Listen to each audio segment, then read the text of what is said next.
Hello and thanks for joining us for this Ask Joe Investigates special program. Tonight we'll take a deeper look at some issues we have covered recently, revisit certain stories to let you know what has changed, and along the way remind you of our commitment to getting answers for you while holding those in charge accountable.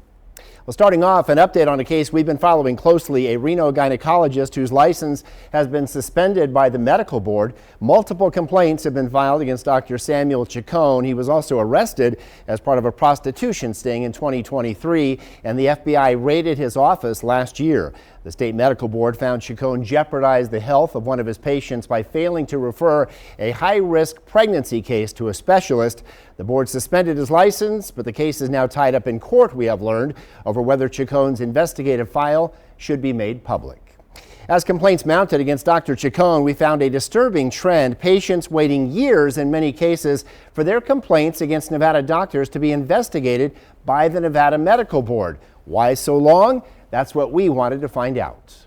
Heidi Keene of Minden filed a complaint against her doctor in 2019 after she underwent surgery and says she ended up with long-term health problems as a result. There's a lot of PTSD that I have from the doctor because I'm still undergoing procedures to fix what he did. Keene is still waiting for answers from the state medical board 4 years later. She says she's been told the case has been handed off to 3 different doctors as part of the medical board's peer review process. And what does that tell you? The process is very slow. We wanted to know just how long complaints are taking to get resolved. The medical board's executive director declined to share that information when we first asked, telling us in a November email, "I am unable to provide any information relating to any board investigations." But when we filed a public records request, the medical board did provide us with the information we asked for. What we found is there are 455 total pending complaints. Most of those, 301, were filed last year, with 81 in 2021, 37 in 2020, and 22 filed in 2019. Going back further, there are 8 outstanding complaints that were filed in 2018, 3 go back to 2017, and 3 more date back to 2016. That's up to 7 years that some cases have been under investigation with no resolution. So why do some complaints drag on for up to 7 years? Well, the medical board says there is a police investigation into those 3 complaints from 2016, the oldest pending complaints on file, and police have asked the medical board not to interfere.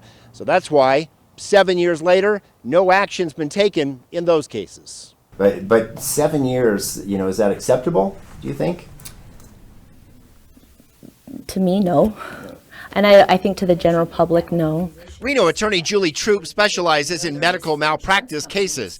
She says many cases go to court lacking important evidence, that is, findings from the medical board when investigations are not finished in a timely manner. If the medical board is taking longer than a year, upwards of 7 years, I think you said, then by then it's too late for the attorneys to be able to use any of the information. And for those like Heidi Keene, there's an emotional toll when you feel like you've been harmed and no one in charge is listening. It's not easy to wait and not have answers. No. Because it's almost like you feel like you're being victimized again. Well, Heidi Keene did eventually get an answer from the medical board. The answer, 5 years after she filed her complaint against Dr. Chacon, who we mentioned at the top of our program, was that no action would be taken in her case. However, the board did suspend Chacon's license. As we mentioned, that was based on another patient's complaint.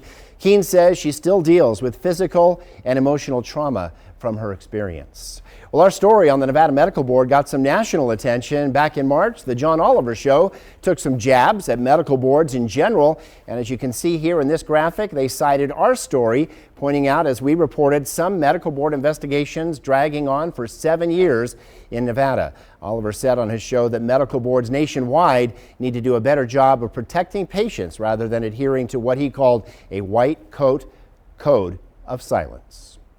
So where are we now with all of this? The medical board says it has made changes to speed up the investigative process, and we want to update you on that. Those changes include adding an additional investigative committee, new protocols to expedite preliminary review of cases, also flagging cases. This is very important, where patient safety may be in danger, and also significant additions, they say, to investigative, administrative, and legal staff. The goal is to speed up these investigations, as we've been talking about, and it looks like that is happening. The medical board currently has 84 open cases that were filed this year. There are 162 active cases from last year. That's out of 488 cases that were filed. 17 cases are still active from 2022, and there are 9 investigations still open that were filed in 2021.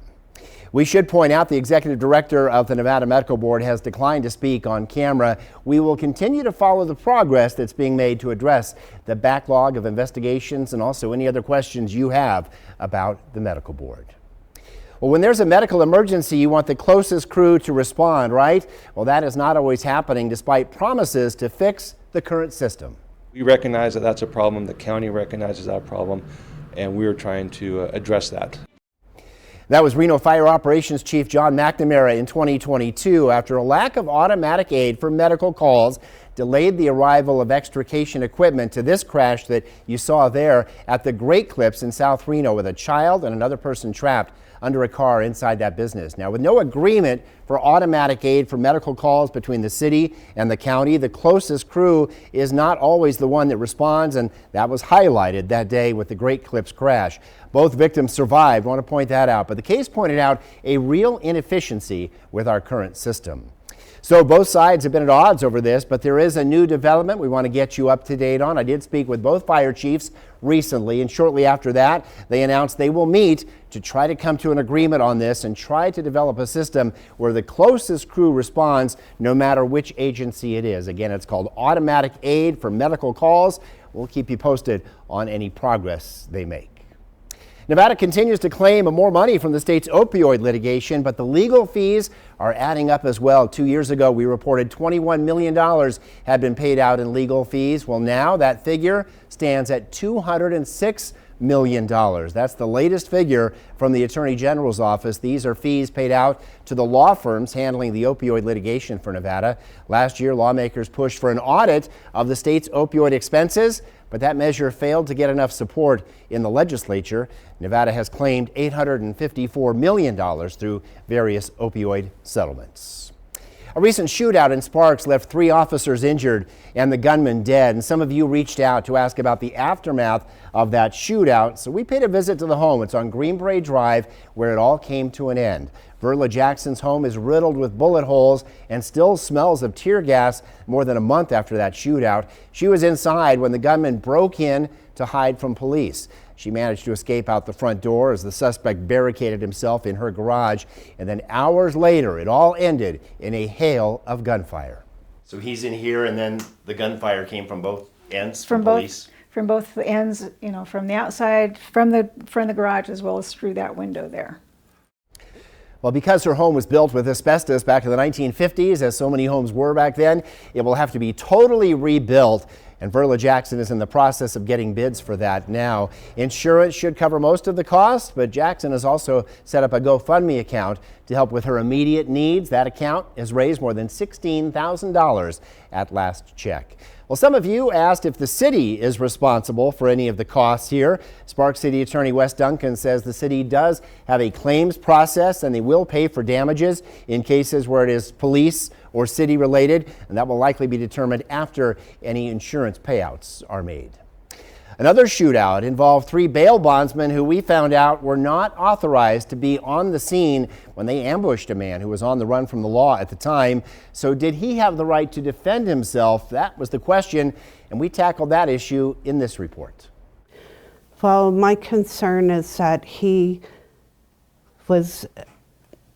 that his civil rights I feel have been violated. Nancy Bryan has a lot of questions about how her grandson, who she helped raise, ended up in prison for shooting a man who attacked him with a taser outside this auto body shop in Sparks. One person saying an officer, it could be a security guard shot. Vincent Reynolds, who was 19 at the time and no stranger to the criminal justice system, was on the run from the courts in 2021 when 3 men with ties to a local bail bond company set out to round him up. They waited for Reynolds and he came out, said he got like a step out the door. He hit him with a taser. He made it like 4 steps and went down.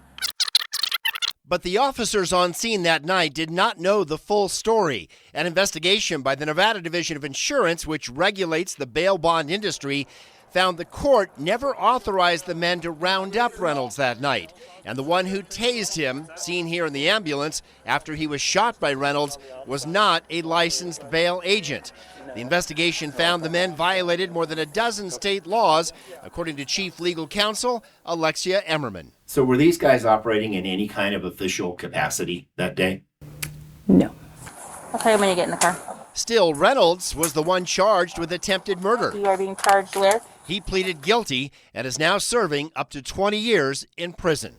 And so it's been, like I said, very heartbreaking, and the holidays just passed, and it's just really, it's been really hard.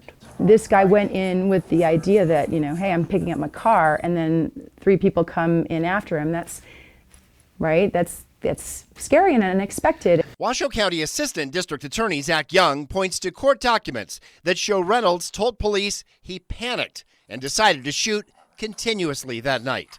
That's why Young argues this was not a case of self-defense. Did he have the right to defend himself? Everybody, in a very general sense, everybody has the right to defend themselves if the circumstances warrant. Vincent Reynolds will now have years inside these prison walls to think about the circumstances that landed him here and question whether justice was properly served. Well, no criminal charges were ever filed against any of the bail bondsmen involved in this case. Records show the Division of Insurance did try to set up a meeting with the DA's office at one point to talk about the case, but for whatever reason, that meeting never happened. Vincent Reynolds' family has decided not to appeal, and that means he'll stay in prison. The earliest he could be up for parole will be in 2033. Meantime, a suspect has now been arrested after an Incline Village man was stabbed to death nearly a year ago. A case we've been following closely. 54-year-old Jeff McCunn was found dead at a home near Jeffrey Street and Hazel Court last June after a party there. 30-year-old Alec Flores was recently arrested and charged in McCunn's death. The sheriff's office has been tight-lipped about the case. All we know is there was a party at the house the night McCunn was killed. County officials have declined to release a copy of the 911 call, telling us that could jeopardize the investigation. Still to come, when her apartment complex refused to return her security deposit, she turned to us. We found she was not alone. See what changes came about after our investigation. That's up next. And remember to reach out with your questions and story ideas. We'll do our best to dig in and investigate. There's the email address for you. Stay with us. We'll be back after the break.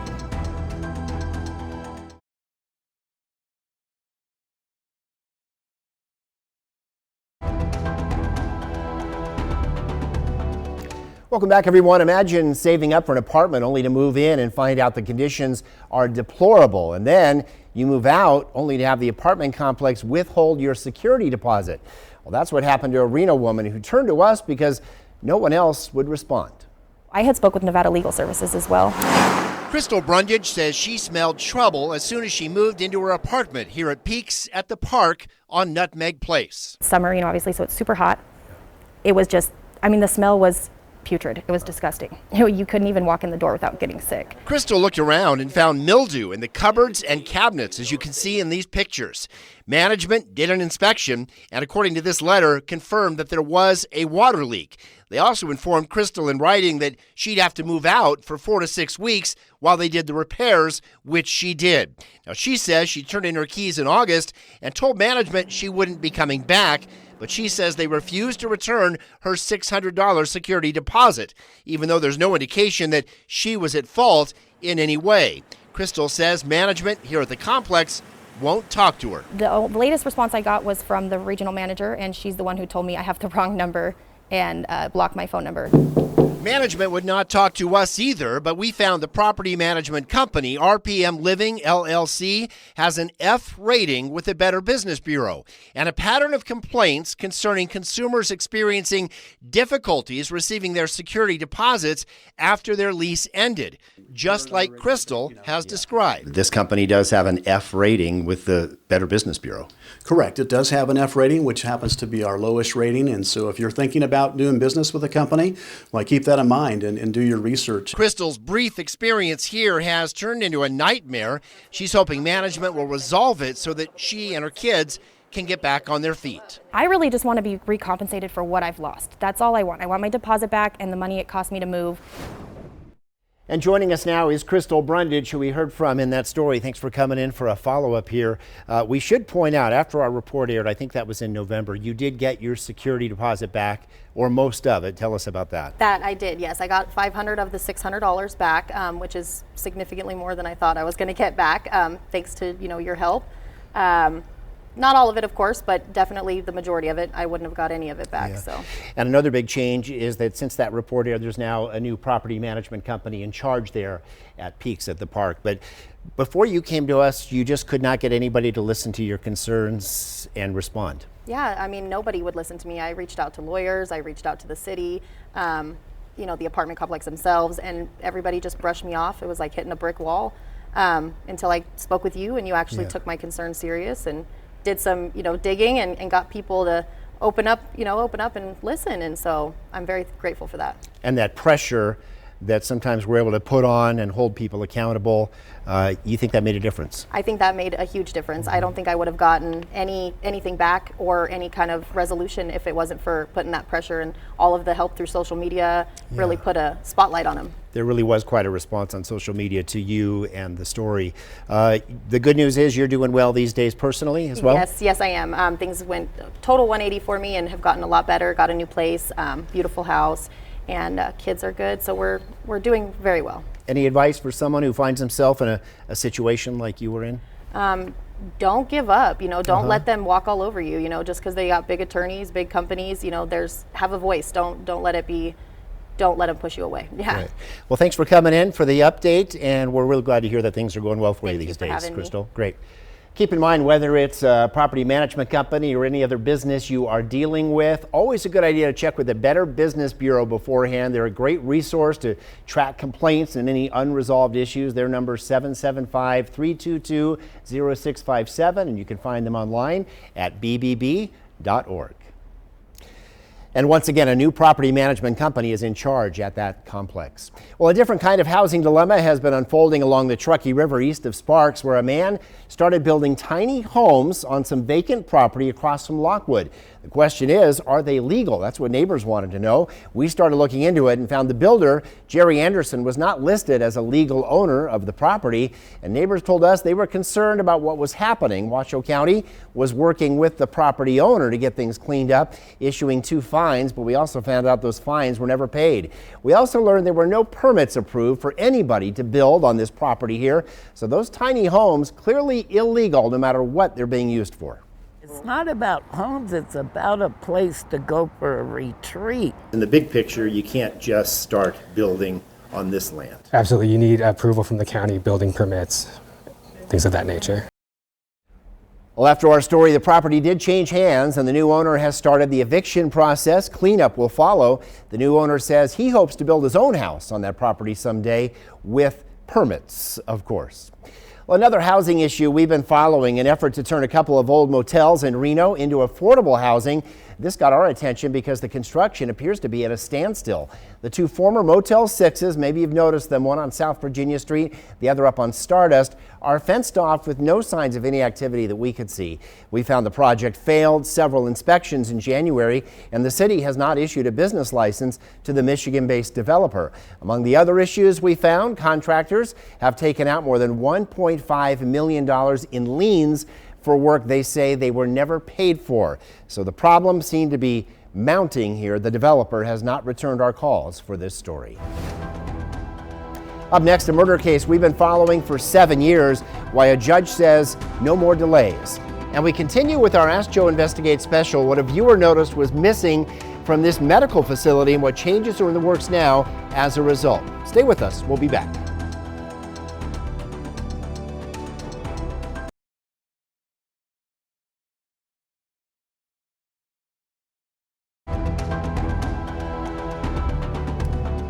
Welcome back to our Ask Joe Investigate special. It is a murder investigation we've been following, and this is hard to believe, for 7 years across 2 different counties. Paul Eichelberger is charged in the shooting death of Sierra Ciccarelli in 2016. The case was transferred from Washoe County to Lyon County early on because of a conflict. Eichelberger was released and then rearrested years later as the case picked up steam again. We've been asking questions about it the whole way. Well, Eichelberger was set to go to trial in April finally, but then that was pushed back. The trial is now set to begin in October, and the judge has vowed there will be no more delays. Well, a court case that's moving a lot faster involves the River Inn. Neighbors sued the owners of the property, saying they were being harassed, while the owners of the property wasted no time filing a countersuit, saying they are being harassed. The River Inn suit cites false statements and claims the owners, Lawrence McNutt and Dana Miller, have suffered emotional distress as a result of the actions of their neighbor, Elizabeth Kern.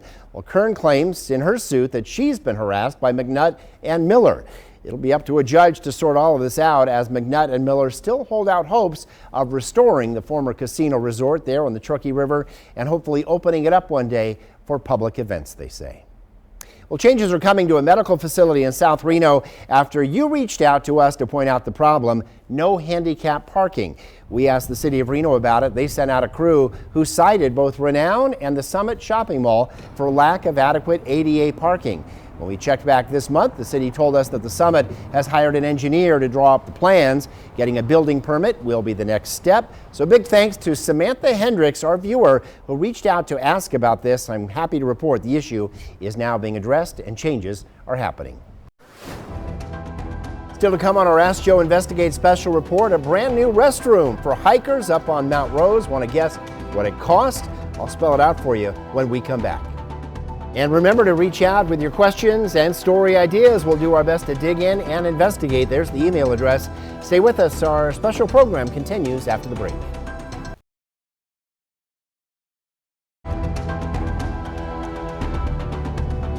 Welcome back, everyone. Well, after a long wait, you can now use the restroom again at the Mount Rose Summit, and getting this done did not come cheap, that's for sure.